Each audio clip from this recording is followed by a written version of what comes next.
Hello and welcome back to another episode of the HRER podcast, where we delve into the world of HR emergencies and scandals. Don't forget to follow and subscribe to HRER on your favourite podcast platform. Get ready for scandalous stories, lessons learned, and a generous dose of advice for HR professionals for navigating the HR landscape. Our goal here is not just to entertain, but also to help you learn from the topics we touch on in order to save your business from its own emergency.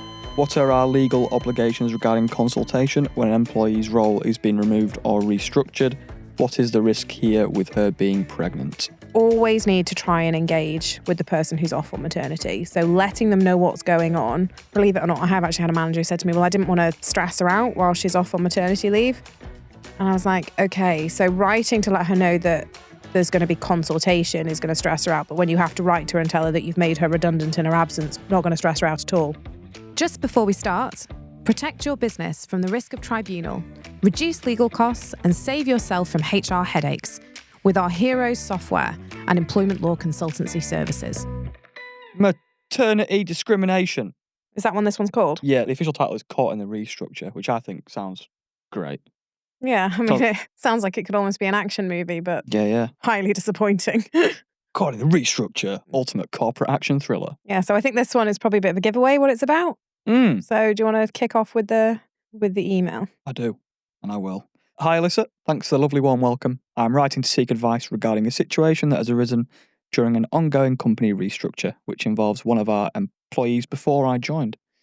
We have a situation where we have someone on maternity, and their role has been covered by a temporary contract as a maternity cover. The maternity cover has now also left on maternity leave. We are in redundancy consultation. The role is likely to be caught. What do we do if the role is redundant? We think we can place the original employee, but we do have to place the maternity cover. I don't know what a lot of the terminology means there, where they mean like likely to be caught and the role is redundant. Okay. I don't know what that means. So we'll go through this one and we'll break it down because there's a lot to get through. So we've got employee who's gone off on maternity leave. Totally normal, very, very standard. This company has decided to bring in someone on a fixed term contract, so for the year, a maternity cover. So they've not split the role up and got other people doing it in the business. They've specifically recruited someone to come in as maternity cover. And you see that all the time on jobs boards where people are saying 1 year, fixed term contract, maternity cover role. So the person coming in knows it's a temporary contract. They know that they're not expecting to work at this business for forever. So that's who our maternity cover is. So we've got someone who's gone off, maternity cover comes in, and we're now in the situation where during this period, our maternity cover has fallen pregnant and has also gone off on maternity leave, which means we now have employee number 3 coming in. Cover of the cover. Cover of the cover for the remainder of the maternity leave. Wow. And the company's in a restructure, so they're looking at, there's a redundancy situation potentially. And what they mean when they say this role is likely to be caught, they're quite early stages. It's good that they're saying it's likely to be caught. They don't know. They've not finished kind of doing the business planning. But what they're worried about is that this role could potentially be at risk of redundancy. So what that means and why that's kind of a stop in your tracks moment is because people who are pregnant on maternity leave or recent returners have additional protection. Okay. It's not impossible to make people who are pregnant on maternity leave redundant, but it's very, very high risk to do so. So say, for example, if you are a company where your premises are closing, you are removing everybody and the business is closing down, obviously you can't find another role for that person. The business is going. You can make that person redundant. But if you're in a situation like this where it's restructure and we're moving things around, or perhaps people are going to be doing slightly different jobs, or we're reducing headcount, the rule of thumb is that anyone who is on maternity or within that protected period has to be given priority for a role. Right, okay. They jump to the top of the queue. So really, we should be offering a role to someone who is pregnant on maternity or in that protected period. Okay. So if you have got employee who's off on maternity and someone who isn't, and they are competing for a new role, unless there is a very, very compelling reason otherwise, and I'd be advising against it, the person on maternity gets the job. They have specific legal protection in redundancy situations. And that's the person who's on maternity from that the original role? Well, that's what the question is here, because what we have is person who's on maternity, whose role it is. We have maternity cover, and then we have the cover for the cover. Yeah, there's a lot. There's a lot going on. There's a lot going on here. There's so layers. They all potentially have protection against redundancy. Yeah. But who do we prioritise for the role? What happens? And that's why, I mean, actually, the answer is relatively straightforward. We will come on to it. I can see why they've come for the advice on this one, because it is a bit of an unusual situation. And the alarm bells that are going off is, well, we know we're not supposed to make people who are on maternity redundant. And now we have 3 of them. What do you do? In the same role. Someone's got to be redundant, haven't they? Well, we'll crack on to the questions and we'll find out. Let's find out, shall we? Questions to ask as a HR department. So the first one, what are our legal obligations regarding consultation when an employee's role is being removed or restructured? What is the risk here with her being pregnant? So we can include the role in consultation. We don't need to sort of ring fence the role and give the role additional protection in terms of away from being included as part of redundancy discussions. Okay. So we can consult. The first thing that we've got here is that actually we've got people who aren't in the business because they're off on maternity. Mm-hmm. And the first trap that people often fall into is that they will say, and this does happen, well, this person's off on maternity leave. We consulted with the cover, not with the person whose role it is, and the decisions were made in their absence. We always need to try and engage with the person who's off on maternity. So letting them know what's going on, communicating with them. And, believe it or not, I have actually had a manager who said to me, well, I didn't want to stress her out while she's off on maternity leave. And I was like, okay, so writing to let her know that there's going to be consultation is going to stress her out. But when you have to write to her and tell her that you've made her redundant in her absence, not going to stress her out at all. Which is the better option here? It's definitely to get out in front of this and let them know nice and early that this consultation is going to be potentially happening. Make sure they've got all the information that everybody in the workplace has access to, and that we are flexible over how and when they can attend meetings if they wish to. So that's the first thing. We have an obligation to consult. The risk is, as I've already touched on, that we are dealing with people who have additional legal protections. This is absolutely baked into our law. It's not a nice to have. If we make someone who is on maternity leave redundant, we don't give that additional protection and we give a role away to somebody else, it is maternity discrimination. It's really, really clean cut. Been quite a famous case of that in the employment law world recently, hasn't there? Not going to name names. Yes, I can't name names. Legally, you can't name names? What do you mean? I mean, I do keep getting in trouble with these sorts of things. But yes, within our industry, we had a situation where somebody was moved into a less well-paying role. Yeah, I mean, I'd done the numbers on this, and this was in an article, so I can't get in trouble. I think, the pay for they were BDE, weren't they? They were a salesperson. And they were initially earning, upwards of 80k a year, and the reallocated role was 25 grand a year or something. Yeah. Which is not reasonable adjustments. It's not a suitable alternative role. That's the better term. That's why you do that job, isn't it? Yeah, suitable. You're getting there. So reasonable adjustments is a good term, but not the one we're talking about here. So when we're potentially making somebody redundant, if we find other roles within the business, there is a legal test over whether something is a suitable alternative position. Okay. What that means is, if something is a suitable alternative and we offer it to them and they say no, they forfeit their redundancy. Because what we're essentially saying is, we have found a suitable role for you. It's comparable or within the percentage buffer of what's comparable. If they say no to it and say, actually, I want the redundancy payment, we can legally say, actually, the redundancy is now off the table. We found you a suitable alternative role. You don't need to compete for it. We want to slot you in. Mm-hmm. If that role is not a suitable alternative, so the pay cut is too great, the drop in seniority is too big, they have to add an extra hour to their commute, whatever it could be that means that it's less suitable, they can legally say no and they still get their redundancy payment. Right, okay. So the wording, suitable alternative employment, is a technical legal term. And that's what you have to be very, very careful of, is particularly where we are slotting in, because it's not just finding the role for somebody who's on maternity. It's also got to be a suitable alternative. You can't take someone who's super senior and go, we've complied with our obligations because you're on maternity and found you a role, if you're taking someone who's a senior exec and you drop them into a secretarial position. It's not a suitable alternative. And that's not what happened in that situation. That's me being facetious in terms of the comparator between someone who's very senior and dropping them in somewhere junior. But it's not enough just to find them a role. It's got to be a suitable alternative. What is, that suitable alternative term? Like, is that, are the rules for that on a company by company basis? Yeah. So where you've got a situation, and this is something that there's a particular sector that I deal with around manufacturing, where they've closed one premises. I think they've been bought by another company. So they were moving. Okay. And it added, I think they were saying it was going to add 12 minutes to the commute.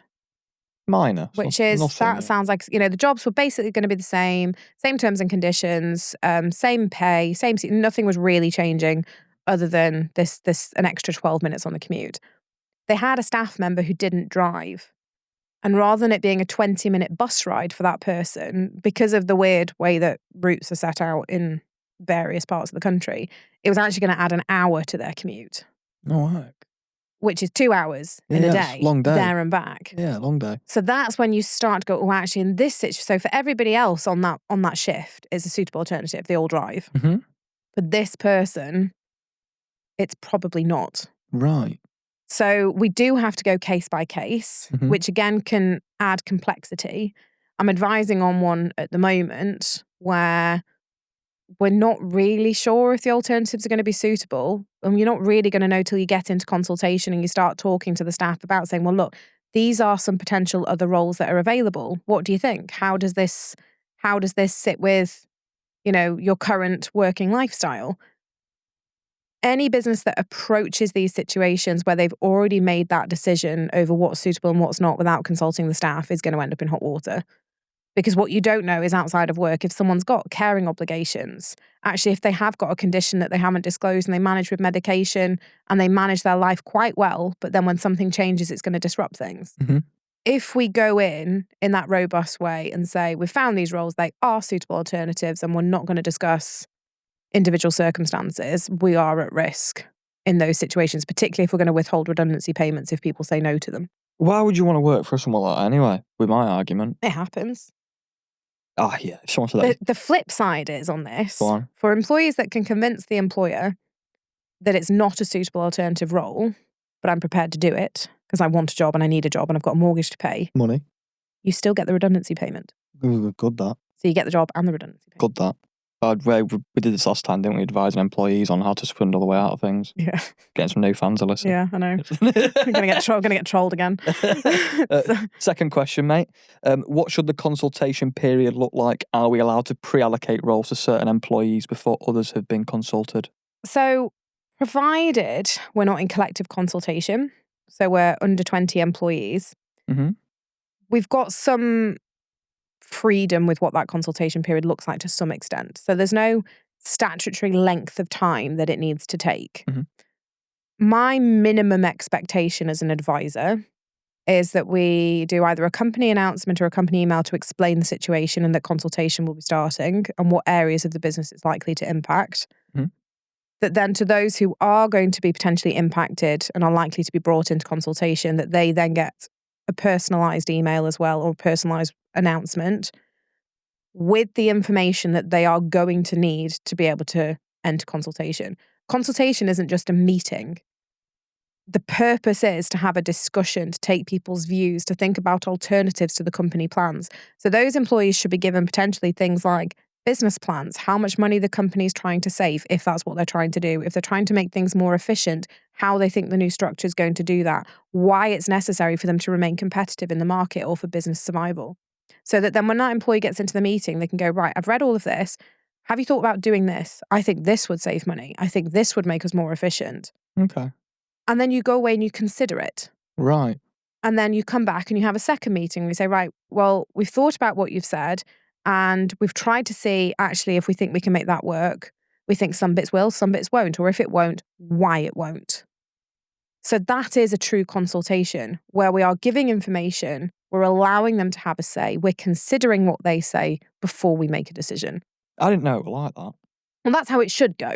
I've seen on Amazon there was an old series called The Consultant with... I don't think that's about employment, is it? Yeah. Really? Christoph Waltz, he goes into a company. It's like I want to say the word woke company. It's like techie with like cool people and like some of them even work with no shoes on. And he goes in with like a suit on, and for some reason he's got it never tells you why, he's got a really heavy right leg, made out of metal or something. But he goes in and like and they're all very unwilling to cooperate with him. He's an older, like, suited up, and they're all Sounds like a dreadful movie. Series Sounds like they're only half-an-hour episodes, so it's kind of like you've got to stick with it a bit. Right. But it's like the subtext behind it. It's giving me vibes of, what was that? What's the one that's on Apple? The one where there's Severance. Oh yeah, Severance. It's giving me Severance vibes. That I don't know why. It's a bit like that. It's a bit disconnected. Yeah. Severance is a big good metaphor for disconnection between employee and employer. You know. What a tangent. Anyway. Yeah, mega tangent. Yeah. So now I would expect as a minimum 2 meetings. Okay. And that's after the company announcement and after information has been given, that we're in the meeting, we're explaining the situation, they've had the information so that they can engage in that discussion. Mm-hmm. And we talk about timescales. This is how long we're going to be consulting for. This is potentially how much money we will be giving you if you're made redundant. These are the roles that we have available. Are you interested? Would you like to apply for any? Explaining what that process is. Is it interview, or is it just that if not enough people apply for them, they just slot in? So what does all that look like? If you go into that first consultation, and this is a real pet hate of mine, it absolutely gets under my skin. Easy questions. Like, if I'm interested in a role, what happens next? When a manager goes, oh, I don't know, I'll need to go and check and come back to you. You should be in that first meeting absolutely up to date with knowing what's going on. That's great. If you want to apply for this role, I just take your interest. We'll send you an invitation for interview. Mm-hmm. Having someone in there who doesn't know what that process is, or what happens if someone shows an interest in a role, or how selection's going to be undertaken, it's not okay. Why are they there? Why are they there? You can't really consult if you've got 2 people who don't really know what's going on. Yeah, innit? So very awkward. So that's first meeting. Second meeting, again, giving feedback on what the employer said, discussing why anything that they've suggested is or isn't workable. And ultimately at the end of that meeting, again, I'm not a big fan of confirming necessarily at the end of that meeting. It's not fatal if you do, but at the very least then saying you'll get your confirmation in writing with your calculations. But again, it shouldn't be the first time they see the calculations. All that should be visible when they're going into the meetings. Because if you've got someone who's potentially considering staying for a lesser paying role that isn't suitable, or they've got the option of redundancy, that needs to be an informed decision.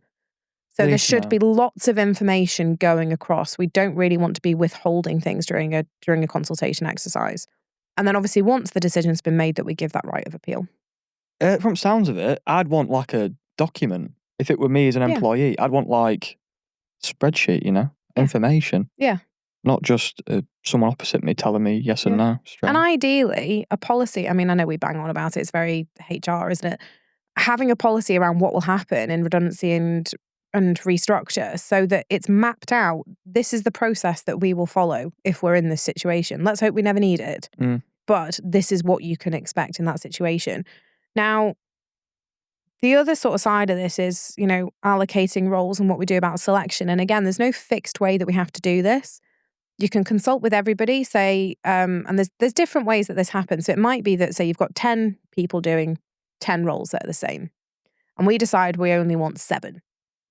Is that you could score those people, and the 3 who score the least, they're the ones that are going to be are going to be at risk. Yeah. You've got 7 people that you're not technically going to really disrupt. Mm-hmm. Or you got the 10 and they're all going to be chucked out of their roles, and everyone competes for those 7. Mm-hmm. So there's no specific way that you have to do it. It's just got to be fair, and you've got to justify why you've taken that approach. Okay. So you could use interview processes. You could use, if you've been a company that reliably does your appraisals and your performance management right, you could use documentation that you've already got, or you can use a scoring matrix, which is a very, very fancy way of basically trying to apply scoring to your individual employees and giving them a ranking. Mm-hmm. So things that can be taken into account, usually things like disciplinary record, absence records, which is risky because if someone's got a disability and they're off more than other people, you're potentially going to be discriminating against people who are sick because we're scoring them less. So then you might need to handicap them, like in golf. Am I using that correctly? I don't know anything about golf. You're asking the wrong person, who knows? mate. Where you give someone basically a bit of a scoring advantage. Yeah. It could be how well they did in their appraisal. We could be ranking their skills. If it's output judged work, how good their output is, their accuracy and things like that. And we score. And again, it needs to be visible. There's no point saying to someone, your score's 67. And they go, oh. What do you mean? I think that's out of 70. I'm doing well, but actually we're scoring them out of 1,000. Oh, yeah. Or how they rank compared to other people. Visibility. It's visibility. So it doesn't necessarily mean that we need to put the names of other people. You can anonymize. Mm-hmm. But really think, have I given this person enough information that they can fight their own corner? If I was in their seat, have I got enough to work with here that I can come into that consultation and say, it shouldn't be me because of? Mm-hmm. If we don't think we've given them enough information to be able to do that, it's probably not enough. Could you potentially run into problems, like in court for that? Unfair dismissal. Of course, yeah. Because it's not a fair process.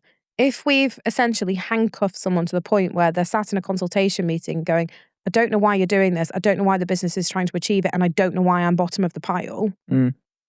It's not a fair process. They haven't been able to engage. So it's really, really important that we front load with that information and that we don't make decisions before the end of that process. That would really confuse me. Yeah. It would. Like even when we were talking about consulting at the start of this, I was like, what are we on about here? Mm-hmm.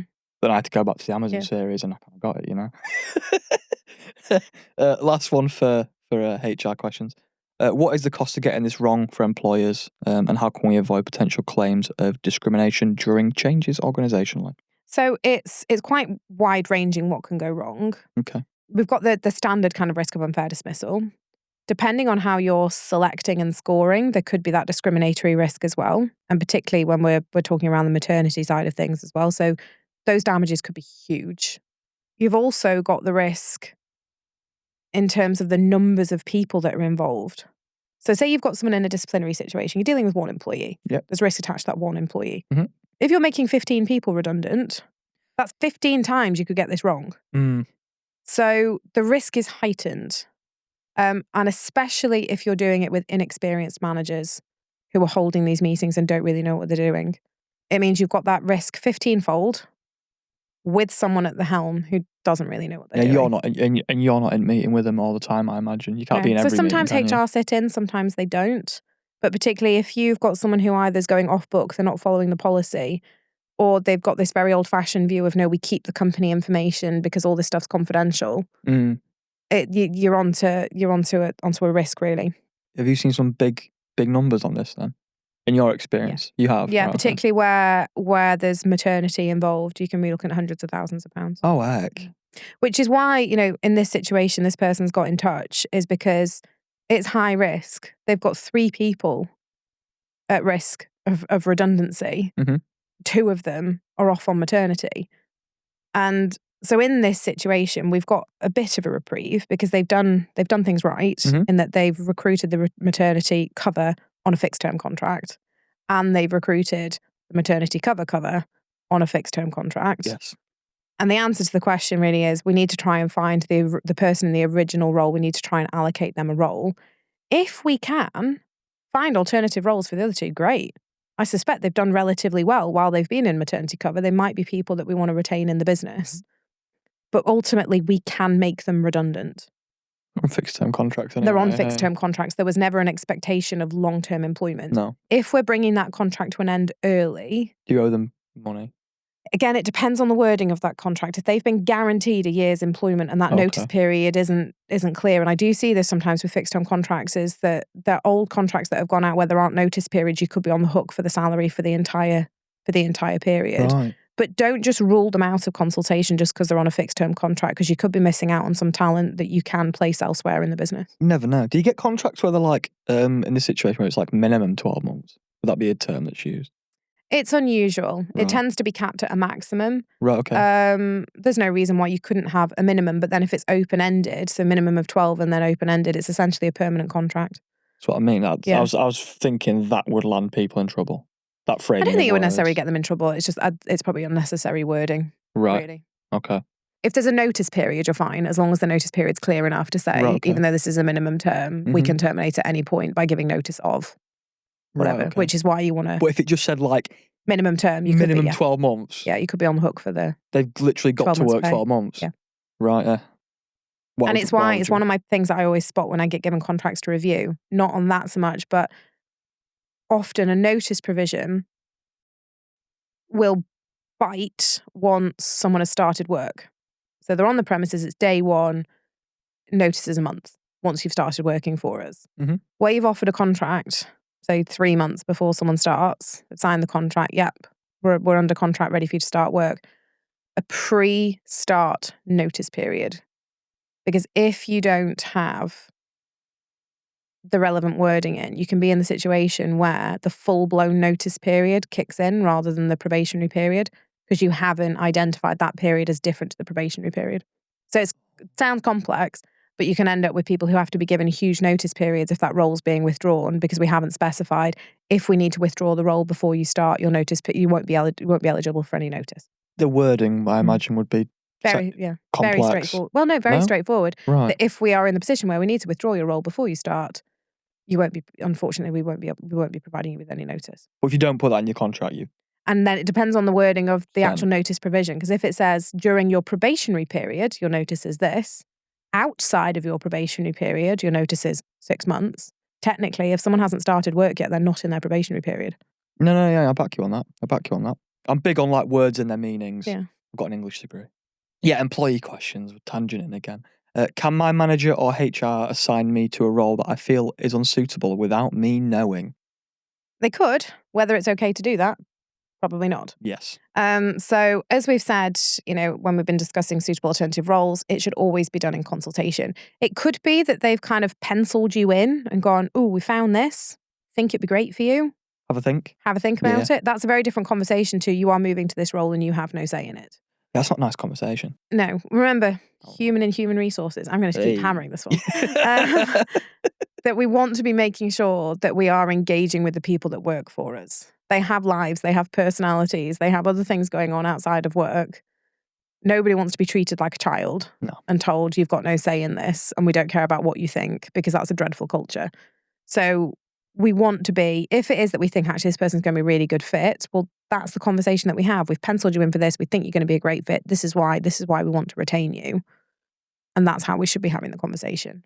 I think in a lot of conversations like that, if the role's perhaps not ideal, but the conversation is very nice, you might swing the person around, How a difficult message is delivered can be hugely influential into what happens with that outcome. How you put that across is obviously going to depend on how it's received. Yeah. You know what I mean? You've got to sell it a little bit. And again, I've talked about a lot of pet hates on this one. One of the things that I really don't like is when we get recorded meetings and transcripts and things like that, is where you listen to the manager delivering a difficult message for the employee that's going to have some pretty severe consequences for the employee, usually around job loss and things like that in difficult markets. And the manager's like, do you know how hard this is for me to tell you this? And it's like, no, it's not about you in this situation. This is not difficult. This isn't happening to you. It's happening to them. And it's a very easy thing to find yourself saying. And it's one of mine that always just inside thoughts. I hate that. Don't verbalise it. Playing victim. Yeah. It's nothing to do with it. And sometimes it might not be. It's just they're just verbalising, this is very difficult for me. But actually, it's more difficult for the person over the other side of the table. I mean, if they prefaced it with, I know it's hard for you, but I've had 7 of these conversations. Even more difficult for me. Do you know how upsetting this is? No, that's not. Not a competition. It's not about you. No, it's about empathy for the person who's having to receive it. Exactly. Not about the manager earning dollar at his expense. Final one as an employee. What are my rights in that situation? Can I sue for discrimination? So in our current scenario, I suppose it depends on who's talking. If all three of them are just bumped out, there's no consultation, and we're going, well, they're off on maternity anyway, so we're just going to cut that role because clearly it's not needed, the chances are all three could sue you. If we do the consultation, we do it properly, we reallocate the original role, the other 2 fixed-term contracts still included in consultation, we're still going to bring them in on those discussions, but we're referencing the fixed-term contract, we're being proactive about looking for other roles, but unfortunately, employee number 1 is getting that priority, then as much as it feels like a tightrope situation, unless someone has done something else that they shouldn't have done and not followed the procedure, it's unlikely that there'd be a discrimination claim. Very straightforward then. Lessons learned. What emergency measures can HR departments take to prevent this sort of thing happening in future in the workplace? My brain just says get your onboarding right. Any recruitment. Policies perhaps? In place, I would say. Yeah, so onboarding so that we don't over-recruit and end up in a redundancy situation. But also make sure that you have a redundancy policy, that you know what's going to happen if you're in this situation. And before you kick off, if this is something that you're going to have to do, make sure your line managers know what they're doing. And don't just send them the policy, go read this and get started on the meetings. I'd almost be looking at, if you're HR, holding some workshops where you can take some Q&A with the managers, run through a couple of practice scenarios with them, do an FAQ. You might be asked these questions. This is what is an appropriate or not an appropriate response to that. Mm-hmm. Also being clear on what those redundancy payouts are going to look like. So we've got within our system some great calculators, one of which is a redundancy calculator. So you can see actually what this exercise is going to cost you, but also so you can go into that meeting prepared with the figures and what the breakdown is in case any employees have got any questions. Excellent. Get your numbers and check people. Anything you want to add before we sign off? No, I think we've covered a lot. That was quite a techie one. Yeah, I'm knackered. I can't lie. A lot of talk about numbers. Lots of brain power, was it, in that one, Ollie? Yeah, consultations are... I've never really thought about... I've never been involved in one. Mm-hmm. I've never seen it happen. I've never known anyone be involved in like a business restructure or anything, really. So it's all new to me. I might remember some of it in future. Learn something every day. Exactly. Every day's a school day. But yeah, thanks for listening. Like, comment, subscribe. Cheers. Until next time, we're your hosts signing off from HRER. Take care of your HR and may your workplace be disaster-free. Before we go, a big thank you to you for tuning in, and don't forget to subscribe. If you have your own ER stories or suggestions for future episodes, reach out to us at Heroes or on social media, or even hrer@heroes.co.uk. As we navigate the maze of workplace blunders, remember that no organisation is perfect, but by sharing these stories, we can all work towards creating healthier, happier and more productive workplaces.